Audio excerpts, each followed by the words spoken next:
हंसी मांगते हैं, सोचते हैं हे संत आचार्य श्री हम आपसे क्या मांगे, चलिए हम आपसे सिर्फ अमृतमयी वाणी की वर्षा चाहते हैं। और मैं महाराज श्री से निवेदन करूंगा कि शीघ्र अतिशीघ्र अमृतमय वाणी की वर्षा करने का कष्ट करें। एक बार जोर से बोलिए भगवान शंकर जी की जय। और मैं महाराज श्री के चरण वंदन करते हुए उनसे निवेदन करूंगा अमृतमय वाणी की वर्षा करने हेतु।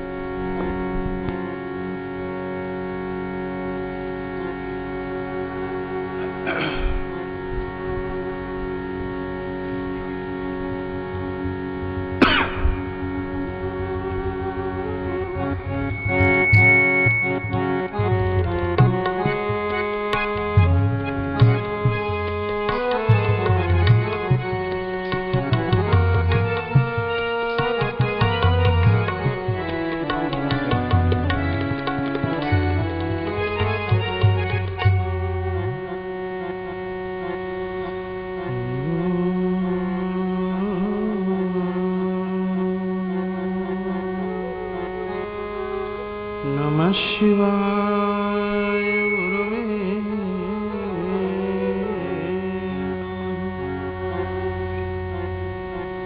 श्री जानकी नाथाय नमः वाणी विनायको नमः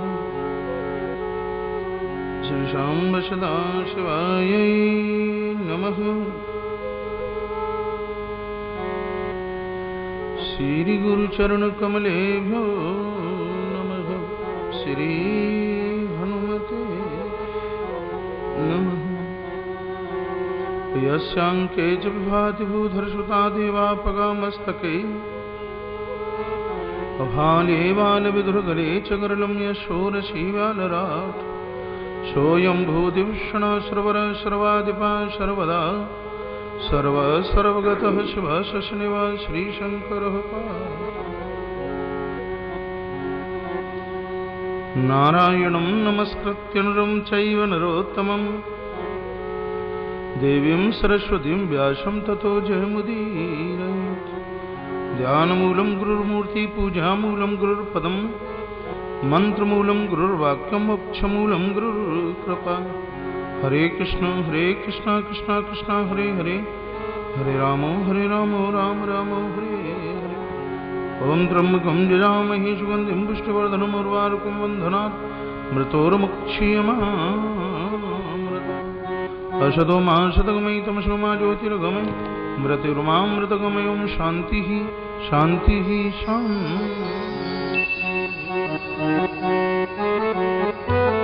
एक मिनट भगवद नाम उच्चारण तालियों के साथ।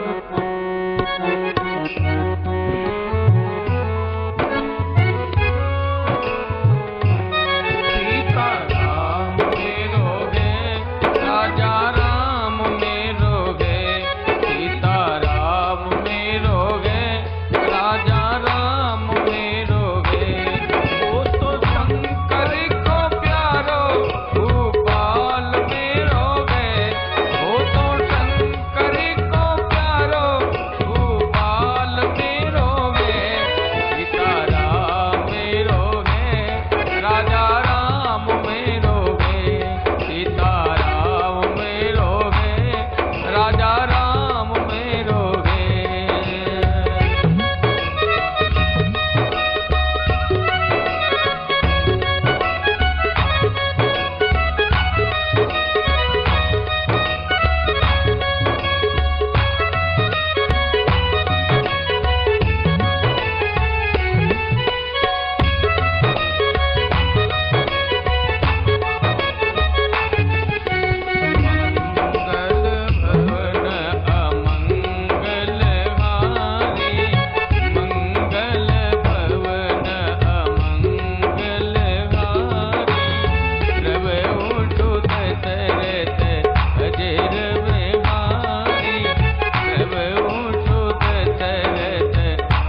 सरकार की जय हो। हनुमंत बलवंत महाराज की जय हो। जय जय श्री राधे श्री राधे श्री राधे श्याम। परमाराध्य प्रातः स्मरणीय जगत नियंता, जगत के परमाधार, रसकों के परम रस, भूत भावन रसेश्वर चकलेश्वर, महाकाल कोटेश्वर वटेश्वर, ऐसे प्रभु आदि और अनंत, अनादि और अनंत भगवान महाशिव, जिनकी छत्र छाया के नीचे विराजित माता वैन गंगा के पावन तट पर बसी हुई नगरी बालाघाट, बालाघाट की धरती पर आयोजित 11 करोड़ पार्थिव शिवलिंग रुद्र महायज्ञ और उसकी दिव्य गोद में अवगाहित होने के लिए सुदूरांचलों से चल करके आए हुए प्यारे प्रभु प्रेमी जन, इस विराट आयोजन के परम संयोजक, जनमानस के हृदय पर जिनकी सुंदर छवि है, ऐसे माननीय श्री गौरीशंकर जी विषयन कैबिनेट मंत्री मध्य प्रदेश सरकार, उनकी बेटी पायल पारधी, मौसम हरिनखेड़े,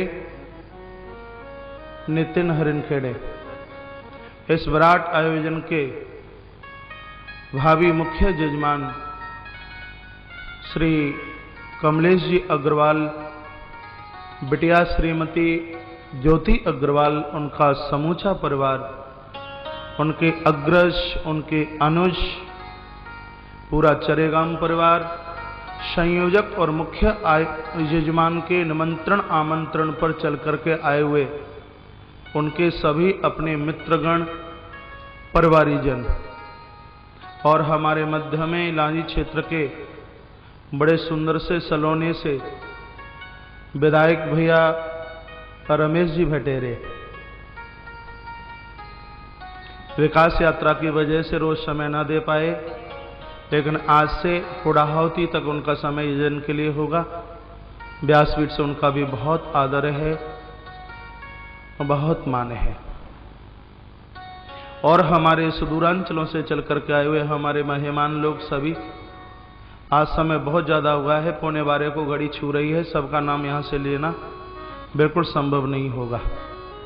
कुछ नाम लेकर के यहाँ लोग बुलाए गए तो कुछ बिना नाम से भी महान भावों का आगमन हुआ। अब सबका मन करता है कि व्यासपीठ तक हम भी पहुँचें, तो इस व्यासपीठ से उन सबका बहुत आदर मान सम्मान है। सोदड़ से चल करके आए हुए भैया विनोद कुमार जी मोदी, उनका पूरा परिवार, डॉक्टर साहब उमाशंकर जी, 1 मिनट में उनका और समय लूँगा, उनके एक कथा का संकल्प कराना है और 2 मिनट में उनको बस यहाँ से फ्री करते हुए मैं कथा के लिए आगे के लिए बढ़ूँ। अच्छा, बीच में मैं बुला लूँगा, बीच में कथा के बीच में मैं बुला लूँगा श्री सीताराम जी गुप्ता जी, जो हमारे शाखा अध्यक्ष मंडला से हैं, व्यासपीठ से उनका भी बहुत मान बहुत सम्मान है। सब लोगों का व्यासपीठ से बहुत आदर, बहुत मान, बहुत सम्मान। संस्कार टेलीविज़न के माध्यम से कथा सुनने के लिए बहुत देर से इंतजार कर रहे हैं कि अब सबका मान ही होता रहेगा, कि सम्मान ही होता रहेगा, कि कथा भी शुरू होगी। तो उन सभी प्रभुत्व, उन सभी प्रबुद्ध, उन श्रोताओं का व्यासपीठ से बहुत मान है, बहुत सम्मान है। भैया कमलेश जी के अनुज भैया वसंत जी और श्रीमती सुनीता अग्रवाल के साथ आप सभी के हृदय में नित्य विराजित होने वाले मैं अपने ठाकुर जी का दर्शन करते हुए आपकी आस्था और भावना को करोड़ों करोड़ों बार प्रणव भाव से नमित होते हुए, हम भगवान के हैं, भगवान हमारा है। इससे बढ़िया ना तो कोई संबंध हुआ है, ना हो रहा है और ना होने वाला है। मानवीय जीवन हमें और आपको इस धरती पर मिला तो हमारी जिंदगी बिल्कुल श्री भरत की तरह होनी चाहिए। भरत और शत्रुघ्न वो हैं जिन्होंने दोषों का विरोध किया। शत्रुघ्न ने मंथरा के पेट के ऊपर लात का प्रहार किया, जो लोभ को लात मारे, जो दोषों को डांट लगाए, फटकार लगाए, उन्हें शत्रुघ्न के नाम से जाना जाता है। एक सूचना और आपके मध्य में दे दूं, आज हमारे मध्य में पूज्य शंकराचार्य जी महाराज का आगमन हो रहा है। ठीक 2 बजे वो परिसर में पहुंचेंगे, तो उनके भी सुंदर आशीष वचन भी हमें सुनने का सौभाग्य प्राप्त होगा। जो किसी कारणवश बीच में से चले जाते हैं तो 2 बजे तक वो पुनः पांडाल, प्रवचन पांडाल में वो जरूर पधारे। कैकेयी के शब्दों को सुनकर के श्री भरत को इतनी गिलानी हुई है,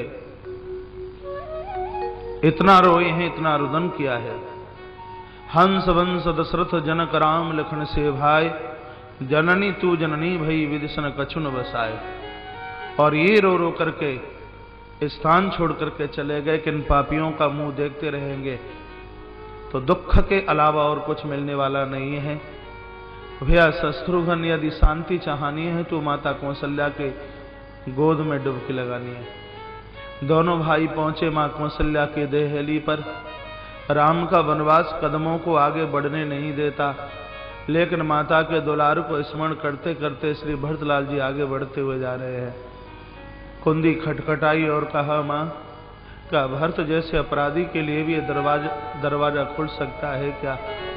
ये कह करके मुख्य द्वार की देहली पर श्री भरतलाल जी सामने से लेट गए हैं। शत्रुघ्न जी ने अधीर भरत को खड़ा किया और कहा, भैया इस समय यदि तुम्हारी स्थिति होगी तो फिर हमारे अवध का क्या होगा? रुदन भरी आवाज माता सुमित्रा ने सुनी है।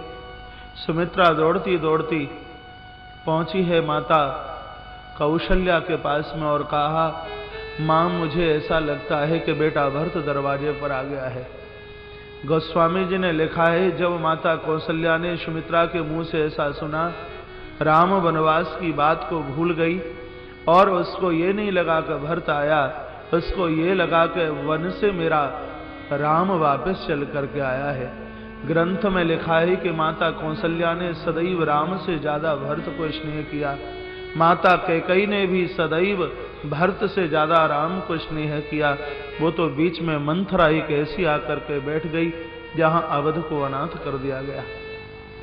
दरवाजा माता कौशल्या ने खोला है। श्री भरत पत्थर की शिला की तरह मां के चरणों में गिर पड़े हैं। माता भरत को उठाती है। भरत क्षण छोड़ने को तैयार नहीं है। भरत ने कहा, माता इस पापी का मुंह मत देखना जिसने अवध को अनाथ कर दिया। इस पापी का मुंह मत देखना जिसकी वजह से माताओं की मांग का सिंदूर उड़ गया। हे मां, मुझ जैसे पापी का मुंह मत देखना जिसकी वजह से भैया राम और माता जानकी का वनवास हुआ। हे मां, मेरा मुंह देखना मत जिसकी वजह से अवध का अन्नदाता चला गया। हे माता, इस पापी की शकल को देखना मत। तब माता कौशल्या ने जबरदस्ती से भरत को उठा करके अंक में भरा है। भरत बहुत रोए। मां समझा रही है, कहती है, पुत्र पिता का मरण और राम का वनवास ये तो परमात्मा के हाथ की बात है। पुत्र तू काय के लिए रो रहा है? इसमें तेरा तो किंचित मात्र कोई दोष ही नहीं है। भरत, आज तेरे पिता दुनिया छोड़ करके चले गए हैं। लोगों को अचंभा ये होगा कि राम के बिना महाराज जगत छोड़ करके चले गए, लेकिन कौशल्या अभी तक जीवित है। मैं हाथ उठा करके कहती हूँ, भरत वनवास राम का हुआ है। यदि वनवास राम की जगह मेरे भरत का हो गया होता तो मैं भी महाराज की तरह इस दुनिया को छोड़ करके चली जाती। बेटा, तेरा आगमन तो मुझे राम वनवास की बात को भुलाता है। पुत्र, यदि तू रोएगा तो फिर इस अवध का क्या होगा? तब श्री भरत ने कहा, माता मैं अनाथ हूं। इस जगत में यदि मेरा कोई था तो प्रभु राम थे, और प्रभु मुझे छोड़ करके चले गए हैं। और मैं आज समझ चुका हूं कि जिसको ईश्वर छोड़ देता है उसको सब छोड़ देते हैं। इसलिए तो पिता मुझे छोड़ करके चले गए। माता, क्या इस अनाथ भरत को पिता का द्वारा से दर्शन हो जाएगा क्या? मैया भरत की उंगली पकड़कर उस कच्छ की तरफ लेकर के चल रही है। जिस कच्छ में तेल के कढ़ावे में महाराज दशरथ का पार्थिव शरीर रखा हुआ है, मैया उंगली पकड़ करके लेकर के गई। धड़ाम से भरत पिताजी के पार्थिव देह के ऊपर गिर पड़े, उंगली हिलाने लगे। कहा, पिताजी क्या तुम मुझे बात नहीं करोगे? क्या मुझसे ऐसा कोई अपराध हुआ है कि मैं तुम्हारे चरण छू रहा हूं और तुम मुझे आशीर्वाद नहीं देते? हम चारों भाई जब खेल करके आते तो पिताजी मुझे ध्यान है, तुम दौड़ करके मुझे हमेशा अपने अंक में भर लेते। पिताजी उन शब्दों को मैं कैसे भुला सकता हूं जब तुम बड़ी माता को कहा करते थे, हे कौशल्या, इस भरत को तू साधारण बालक मत समझ लेना, ये तो रघुवंश का दीपक है। पिताजी आज इस रघुवंश के दिए को बुझने से तो बचा लीजिए। बार बार बाजुओं को हिलाने लगे, लेकिन पिता जिंदे होते तो बोलते। तब श्री भरत ने मां को कहा, मां एक बार तो पिताजी को बोल दे कि मेरा हाथ कम से कम भैया राम के हाथ में तो सौंप देते, ये मेरी तरफ देखते भी नहीं, ऐसी मुझसे क्या गलती बनी है? तब माता पछाड़ खा करके गिर पड़ी और माता कौशल्या ने कहा, पुत्र ये अवध अनाथ हो गया, अवध को पालने वाला चला गया। पुत्र ये पिता तुझसे अब कभी भी बात नहीं करेंगे। रुदन की आवाज आज कोलाहल पूरे अवध को महाराज शमशान की तरह बना दिया। कोई किसी को बात करने को बिल्कुल तैयार नहीं है। मां ने भरत को उठाया है। तब भरत ने बिलख बिलख करके कहा, माता जब मैं इस अवध में प्रवेश कर रहा था तो लोगों ने मुझे देख करके अपने अपने मुंह को फेर करके पीछे खड़े हो गए। शायद इन लोगों ने ऐसा सोचा होगा कि राम वनवास में मेरा हाथ है। हे माता, मैं रघुवंश की सौगंध खा करके कहता हूं, जे अगमात पिता सुत मारे, यदि प्रभु के वनवास में मेरा किंचित मात्र भी हाथ हो तो मुझे वो पाप लगे जो पुत्र की हत्या करने पर पाप लगता है। राम वनवास में किंचित मात्र भी मेरा हाथ हो तो मुझे वो पाप लगे जो पिता की हत्या करने पर पाप लगता है। गाय गोठ मैसूरपुर जारे, माता यदि राम के वनवास में किंचित मात्र भी मेरा हाथ हो तो गौ हत्या करने का जो पाप लगता है वो पाप मुझे लगे। गौशाला में आग लगाने का जो पाप लगता है वो पाप मुझे लगे। ब्राह्मणों के साथ द्वेष करने पर जो पाप लगता है वो पाप मुझे लगे। यदि इसमें किंचित मात्र भी यदि मेरा हाथ हो, जे अगतिय बालक वध कीने, बच्चों की हत्या करने पर जो पाप लगता है वो पाप मुझे लगे। माता यदि इसमें किंचित मात्र भी यदि मेरा हाथ हो, मीत महीपत माहिर दीने, राजा को जहर देने वाला, मित्र के साथ छल कपट करने वाले व्यक्ति को जो पाप लगता है वो पाप मुझे लगे। माता यदि इसमें किंचित मात्र भी यदि मेरा कहीं भाग हो, हे माता ते पातक उपपातक यही कर्म वचन मन भव कभी कही। हे माता, जिह्वा से कह करके उस बात को पूरा नहीं किया जाता, उस वाणी का दोष जिस व्यक्ति को लगता है वो पाप मुझे लगे। यदि इस राम वनवास में किंचित मात्र भी माता मेरा हाथ हो, ते पातक मोहि हो विधाता, जो ये होए मोर मत माता। माता इस दुनिया का बड़े से बड़ा पातक मुझे लगे यदि राम वनवास में किंचित मात्र भी यदि मेरा हाथ हो। जे परिहरिहर चरण भजई भूतगण घोर, हे माता जो देवी देवताओं की पूजा छोड़ करके भूत प्रेतों की पूजा सेवा करते हैं उनको जो पाप लगता है वो पाप मुझे लगे। यदि राम वनवास में किंचित मात्र भी मेरा हाथ हो, तेईगत कीनी मोहि विधि जो जननी मत मोर। हे माता, यदि परमात्मा के पास में कठोर से कठोर दंड हो वो दंड मुझे मिले। राम वनवास में किंचित मात्र भी यदि मेरा हाथ हो।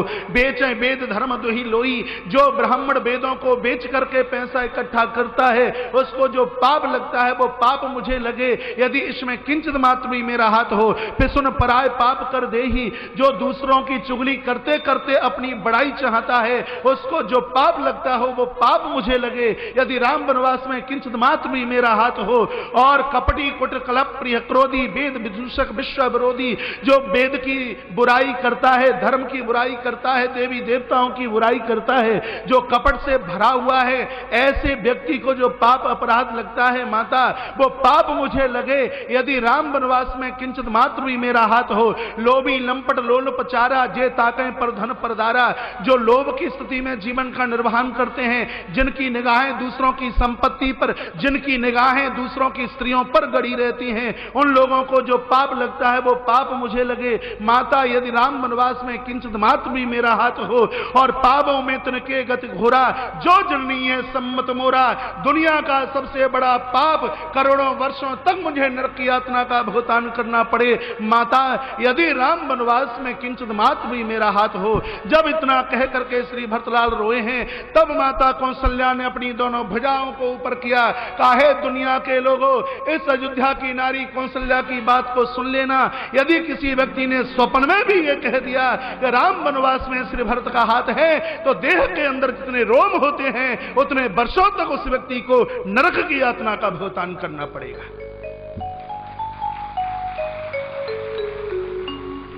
श्री भरत की इस स्थिति को सुनकर के गुरुदेव श्री वशिष्ठ जी महाराज रोते रोते रोते रोते विलखते विलखते सामने चल करके आए। भरत को समझाया, बहुत समझाया भरत को, और कहा भरत अवध अनाथ हो गया, ये सब जानते हैं। अवध का पालनहार चला गया, ये सब जानते हैं। लेकिन ये सब जानते हैं, उससे मैं कुछ और अलग भी जानता हूं भरत। वो मेरी बात सुन लीजिए। पिता के मृत्यु का अब शोक जताना निश्चित रूप से ये अज्ञान की स्थिति होगी। भारत, ये 6 चीजें परमात्मा के हाथ में है। ये 6 चीज परमात्मा के हाथ में है। हानि, लाभ, जीवन, मरण, यश, अपयश, विधि, हाथ। हानि ईश्वर के हाथ, लाभ परमात्मा के हाथ में, जिंदगी ईश्वर के हाथ में, मृत्यु ईश्वर के हाथ में, यश और अपयश, 6। और ईश्वर के आने से 6 घटना घटी हैं। परमात्मा के आने से हानि अयोध्या को हुई। 14 वर्ष तक किसी बेटा बेटी का जन्म ही नहीं हुआ, अयोध्या को हानि हुई है। लाभ वनवासियों को मिला ईश्वर के आने से। ध्यान से सुनिए, मन ना लगे आप इधर उधर घूमने के लिए चले जाना। पंडाल परिसर में जितनी देर तक आप बैठेंगे, मैं तो आपका रोम भी नहीं फड़कने दूंगा। पूरे शरीर की तो बात लग रही। ये मंच पर इतनी भीड़ लगना ये मेरे हाथ की बात नहीं है। आप कहीं ये सोचें कि ये महाराज के हाथ की बात है। सब बातें सबके हाथ की नहीं होती। मेरा तो मन करता है कि ज्यादा से ज्यादा कथा कही जाए, और बिना सांस लिए कथा कहता हूं। मेरी कथा में कोई संगीत नहीं चलता, संगीत वाद्य नहीं बजता। मैं सोचता हूं ज्यादा से ज्यादा प्रभु का नाम लिया जाए। लेकिन करूं क्या, ये आगमन भी हमारे आयोजन का एक हिस्सा है। ये जो पंक्ति यहां आप देखते हैं, ये भी इस आयोजन का एक हिस्सा है। इनको व्यासपीठ से सम्मानित करना जरूरी होता है, क्योंकि हमें इस आयोजन में 10,000 कार्यकर्ताओं की आवश्यकता है, और लोग जुटे हुए हैं। जितने आप इस पंडाल में नहीं है, आपसे ज्यादा डबल शिवलिंग रुद्र उस पंडाल में बैठे हुए हैं, जहां ड्यूटी लोग प्रातः 4 बजे से रात्रि के 2 बजे तक ड्यूटी देते हैं। 12 बजे तक नहीं, रात के 2 बजे तक ड्यूटी देते हैं। पर्दे के पीछे बैठ करके काम कर रहे हैं, वो पर्दे के आगे आना भी नहीं चाहते। इसलिए व्यासपीठ उनका मान करने के लिए भी तो तैयार होती है, और उनका मान होना चाहिए, उनका सम्मान होना चाहिए। वो कथा तो हम बिना सांस लिए कह ही देंगे, और ठाकुर जी की कथा जिंदगी भर बोलते रहो तो पूरी नहीं होने वाली। और आप कहें तो 21 तारीख तक की कथा आज ही हम पूरी कर दें, लेकिन ऐसा करूंगा नहीं। बोलिए शंकर भगवान की जय। जय जय श्री राधे, जय जय श्री राधे, जय जय श्री राधे श्याम।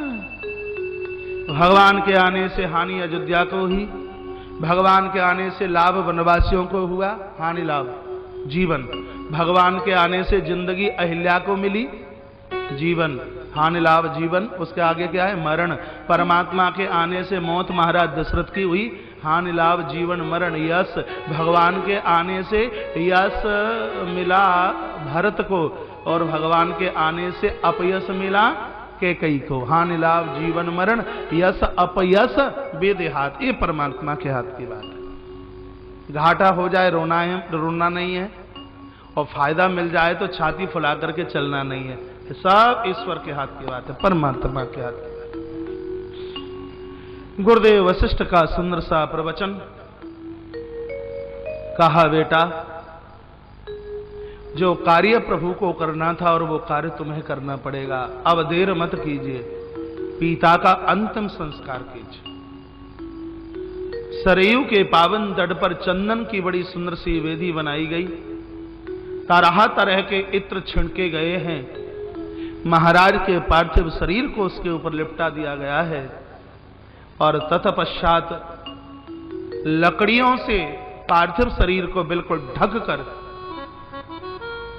अगर और तगर की भी लकड़ी डाल करके, तब गुरुदेव श्री वशिष्ठ जी महाराज भरत को कहते हैं, पुत्र अपने पिता का अंतिम संस्कार कीजिए। भरत की आंख अश्रुपूरित है। कहा, गुरुदेव ये मेरी हिम्मत नहीं है कि मैं अपने पिता की अर्थी में आग का दहन करूं, संस्कार करूं। गुरुदेव का आदेश, कौशल्या माता का इशारा, श्री भरतलाल जी महाराज ने जैसे ही पिता की अर्थी में अग्नि दहन किया, धू धू करती हुई चिता जलने लगी, धुआं आकाश को छूने लगा, देवता आकाश में रोने लगे और कहा कि हे भैया भरत, हमें क्षमा करना, हमें माफ करना, हमारी वजह से ही अवध अनाथ हो गया, हमारी वजह से अवध का अयोध्या का पालनहार चला गया। पूरी देह भस्म में भस्मीभूत हो गई है। तत्पश्चात सब लोगों ने माता सरयू में स्नान किया। मां सरयू रुदन कर रही थी, रो रही थी। सब अपनी अपनी जगह आए। देव्य दरबार में श्री भरतलाल जी महाराज को बुलाया गया।